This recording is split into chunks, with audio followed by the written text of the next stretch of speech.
Hello again, and this is just a quick um, update for the progress on the character that I'm creating for release it as a CC4 Creative Commons License 4 for your own personal projects or your commercial projects, or if you want to export it to some game engine, you can do that as well.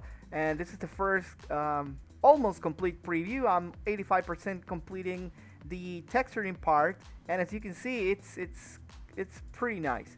Of course, I have the layer material here. It's not that difficult once you get the basics working, but I really want to make this as easy as possible so you can get the training with all of the details on how you can arm your own shader for this. Okay, the heavy lifting is done by the mask that was already um, mentioned on the previous video, but see, the nice thing is that you are going to be able to configure your custom colors for the character, and they will all react to highlights and dark shadows correctly, because as I already mentioned, this is the desired way to create this kind of thing. Of course, you have controls over the shadows and the highlights as well. The shadows, in the sense that you can decide how intense they can become, and that's how you can, of course, manipulate this. For example, the highlight on the uniform is not matching, so no problem. You come here to the layer mask. Thumbs up, soldier! And obviously, you can switch that, and of course, it's gonna work. Now, if you think this is the real deal, let me tell you right now that this is just halfway through. I mean, Guilty Gear shader, and also Dragon Ball Z Fighters, and also Grand Blue Fantasy Versus, they are top-notch techniques for NPR shading. But I'm really glad, I'm really happy with this and how the result is coming out to be, because we still have to go through the weapon and other techniques here for the hair, the eyes. There are so many things. I'm putting the effort into this character so you can get it later on as a CC4 Creative Commons Attributes license for your own personal projects or your commercial projects, even if you want to export it into a game engine or whatever you want to use this as. For example, a VR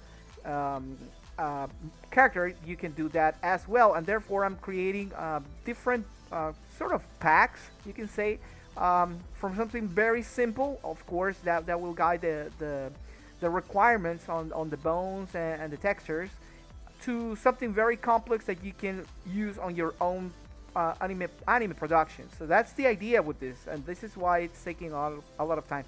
I saw the voting on the community. Thank you so much, because you guys are really up to date whenever I post things there. So I'm really happy for that, and I really want to thank you for the support on this character. I wanted to present this completed, but seeing that the tremendous support there is from the community, and seeing how people is reacting to the shader, of course, this is just 10%. I mean, if it looks good like this, you can just picture how it's gonna look whenever I have this completed. But all I can tell you now is that I'm doing everything so that you can learn about this. Of course, this is a series. Please have a little more patience. I know we are getting close to the end of the year, and this has taken me very long, because I'm doing this as a personal project, because I want to be able to use this technique for other things that I have planned in the future. And probably around somewhere on 2020, this channel will continue to develop tutorials, but my full-time occupation is going to be in producing anime series, either by different products, visual products, and of course, I want you to know about all of this, but it's too early to leave all this great news. This character has voice talent already recorded. As a matter of fact, today I got the lines, and it's looking awesome. And I mean, it's really alive. But I don't want to give too much away. I really want to put the work where the words would be. So thank you so much, and I hope to see you in the next video.